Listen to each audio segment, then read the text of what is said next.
Hey everybody, today we're going to get real, vulnerable, uncomfortable even, at least for me.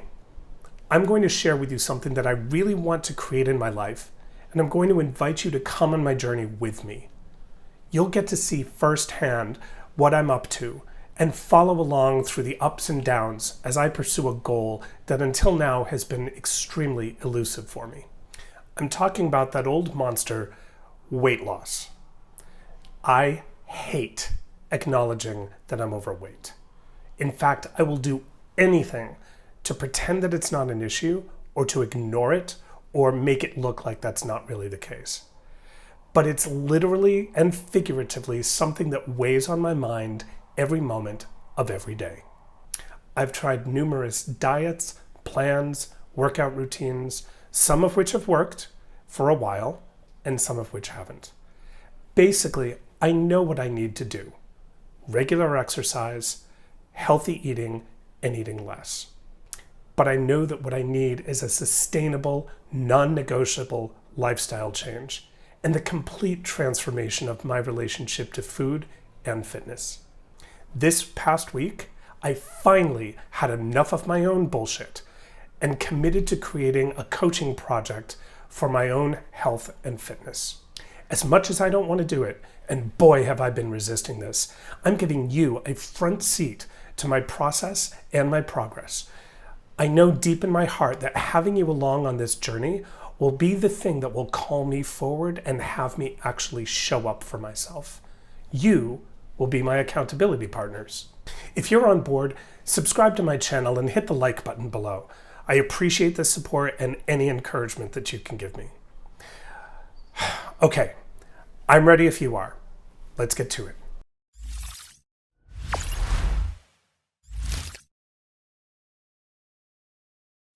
I work with people to help them get what they want. I also work with my own coach and use coaching principles in my daily life. The point is, if I'm going to help people design a life they love, I sure as heck better be working on my own. Over the past couple years, I've used coaching to create a number of things. I designed a 1-month road trip across the United States for $1,000, all expenses included. I got my financial house in order by forming regular habits to handle my bookkeeping, foster charitable contributions by tithing, and pay down my debt. I created a long-term relationship when I didn't think one was even possible. I generated new opportunities in my business and doubled my income in 3 months' time. I imagined an amazing global life that has moved me to Lisbon and has me living and working abroad for the next 18 months. Coaching provides me with a framework, support, and accountability that gives momentum to my projects and keeps me on track. Of course, I probably could have done all of these things on my own without coaching. Probably. Well, maybe. But not with the intention and power that I really wanted. If you consider, we all have things we want in life, and if we're determined enough, we'll make them happen. But most of us get distracted, lose focus, and our goals remain unrealized.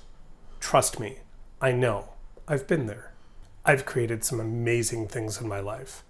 But as much as I hate to admit it, I'm also human. Sometimes there are things that I really, really want to create, but they just remain stubbornly out of reach. I fall victim to my own circumstances and excuses. I get in my own way. I procrastinate. I sabotage. And then I beat myself up for not being perfect. I mean, I'm the coach. I'm the one who's supposed to model this for everybody, right? Well, the truth is, we all have areas of our lives that we wish were better or improved. Over the last few years, for me, that area has been health and well-being. Now, I could give a litany of excuses and reasons why I am where I am, but looking backwards for justification or defense isn't really going to be very productive. In this process, I will only be looking to the past to examine what has worked and what hasn't worked in order to inform my future actions. Self-knowledge is a great thing. Self-recrimination, not so much. Okay, so here's the score. Let's talk about what's so. I'm 53 years old, and I am darn proud of every single one of those 53 years. I've earned them. I currently weigh 240 pounds. That's 109 kilograms to those of you outside the US. And to be honest, It's the heaviest I've ever been in my life. I'm 5'10" on a good day. That's 178 centimeters when I'm not slouching.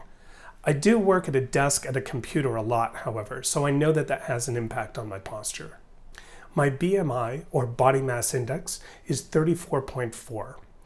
In World Health Organization charts, that puts me officially in the class of obese, class 1.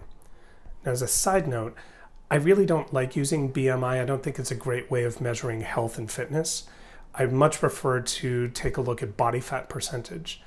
But while I'm traveling abroad, I don't have access to a scale that will use impedance to measure my body fat percentage, so I'm going to end up using BMI as a measure that I can easily track.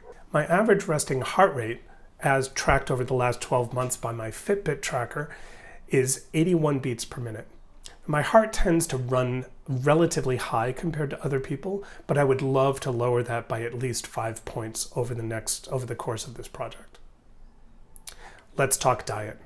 My diet has far too few fruits and vegetables and way too many starches and carbs, like pasta, bread, rice. I have a salt tooth, so crackers, nuts, chips, those things are all putting me in a danger zone. And my portions are too big. At least the good news is I know where my problem areas are when it comes to food. According to my Fitbit, I average about 10,300 steps per day, so I do stay pretty active with walking. I've been very inconsistent, however, in going to the gym. I do also have occasional arthritis in my knees, and the muscles in my legs are so tight that I often have pain in my hips and in my feet when exercising. My family has a history of heart disease and stroke. I unfortunately have very naturally high cholesterol, for which I've taken statins. But last year, at a doctor's appointment, my blood sugar level tested as pre-diabetic. Yeah, that part really got my attention. Diabetes is nothing that I want to have anything to do with, so we need to work on that. When taking a look at what's so, it's important to view the facts objectively without judgment. I could make up all sorts of stories about my weight, my health, and make it mean something about me as a man. That's not very helpful. The idea here is to create a starting point, to get a sense of where you're beginning. Without a knowledge base of where you're starting, it's impossible to plan a course for the future to where you want to go. So, that's my baseline. This is what we're working with. Now let me share with you my vision of what I want and who I want to become. The first step in creating a powerful coaching project is to write down the vision of what you want in the future as if it's already happened. Imagine yourself having already achieved what it is that you want. What is your life like? How would you describe your day? Who do you get to be in that life? Take some time and put yourself into it. Really get a feel for what life would be like having achieved this goal. When crafting the future vision for my project, I got comfortable, I made a pot of coffee, I meditated, and then I just started writing, letting it flow, everything that I could think of to describe what it would be like to have the health and fitness that I really wanted. I wrote 2 single-spaced pages about how I feel more energetic, how I love looking at myself in the mirror, how I'm getting compliments from people about having achieved my goal, and even noticing that I feel younger and more vibrant. I wrote about how I'm having fun cooking for friends, or how I've turned shopping into a game rather than a chore, experimenting with new recipes or different spices. I envision receiving a clean bill of health from my doctor, having less joint pain, and luxuriating in improved flexibility. And I'm reveling in all the possibilities that come from being in this new place. Hiking with friends, taking on a physical challenge, going on an active vacation. Life is awesome from this place. You may find that you want to skip this part of project design, but I encourage you to take it on. Your future vision is the best description of what your unlived life looks like. Write it down, post it where you can see it. Stay present to what life will be like when you've reached your goal. Having created your future vision, we take the next step and we split it into 2 parts, the objective and the measures.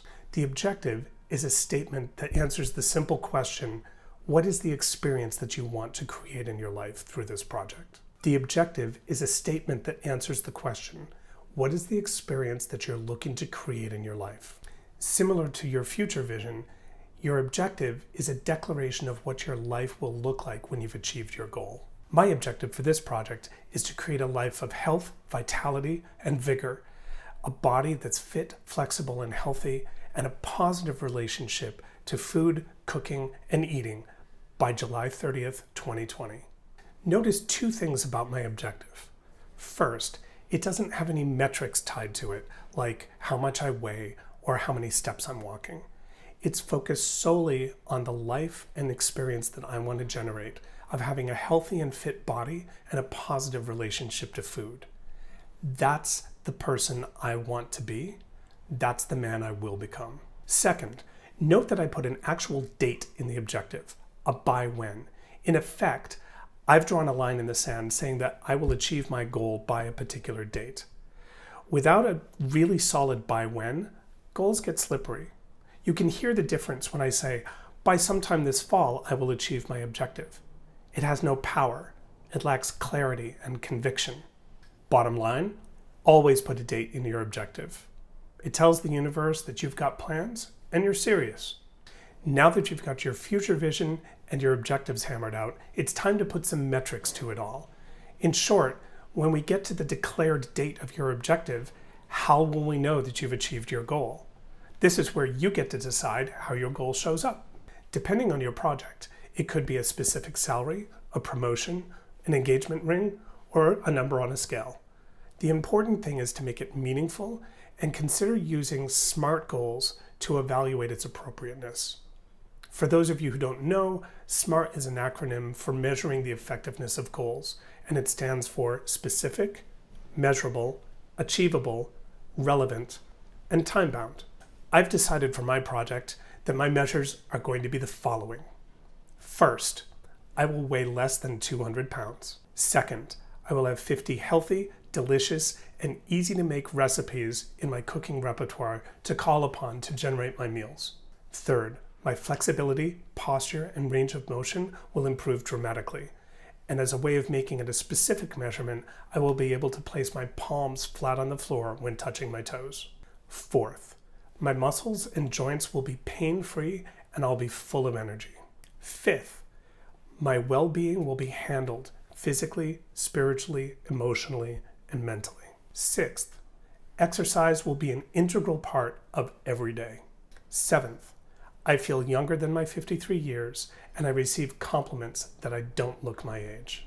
Eighth, I have a clean bill of health from my doctor and I'm no longer testing as pre-diabetic and my cholesterol is under control. And finally, measure number 9, I'm eating healthy and clean meals and I'm eating well. I enjoy preparing food and cooking with and for friends. Now those are all a lot of measures, but I'm including them all because I want to create multiple ways for me to win at this game. And it points to the fact that success for me is not only going to be a number on a scale, but other measurable experiences that I can point to prove that I've achieved my goal. Well, that was less painful than I thought it was going to be. I've outed myself and put myself on loudspeaker and hopefully enrolled you in supporting me. Perhaps I've even inspired you to join me. My intention is to make this the first of a series of videos documenting the project design process and providing progress reports. So stay tuned. If you've got a goal of your own that you'd like to achieve, visit my website and book an appointment with me. Give me a call. Let's have a conversation about what you're up to. As always, you can support me by liking this video and subscribing to my channel. If you care to, you can subscribe to my newsletter via my website or find me on social media, LinkedIn, Facebook, Instagram. Let me know you're out there and what you're up to. Thanks for traveling with me on this journey. Thanks for dreaming big. And until the next time we see each other, make it a wonder-filled day.